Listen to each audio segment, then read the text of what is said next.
Hi, this is Chris Davis with Auction Wow.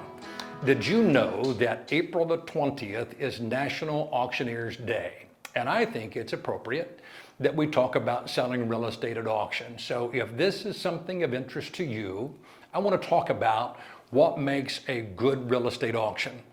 And it really has three separate elements that need to align so that it becomes the right approach to sell your real estate. Right seller, right property, and right terms. And I'm going to talk about each one of those just briefly. So right seller is a seller who has the right urgency, has the right expectation, and has equity in the real estate to be able to sell it at what the value of that real estate is.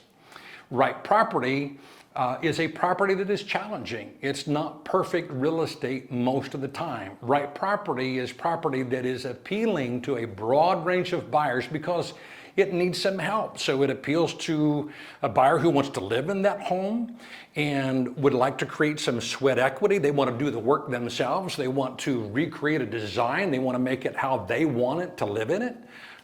It's appealing also to a buyer who likes to do some of those same things to put their touch on it and redo that real estate to then resell that real estate and make a profit.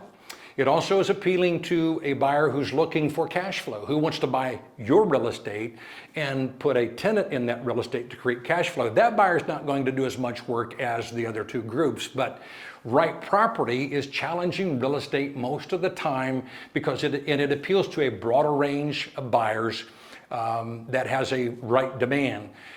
There are other types of real estate that have good opportunities with auction as well, and those are low supply, high demand properties. Land fits that real well, so those are some things to think about.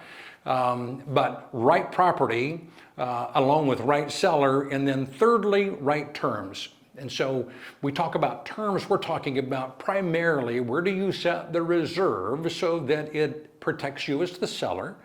It sets a floor. The bids aren't going to be accepted under that, but at the same time, it's attractive enough that we allow the market to set value. It allows us, you as the seller and us as your representative or as your auctioneer, to let the market what it does better than we can, and it determines what real value is. And so if you would like to learn more and continue the conversation, please contact us. Thank you.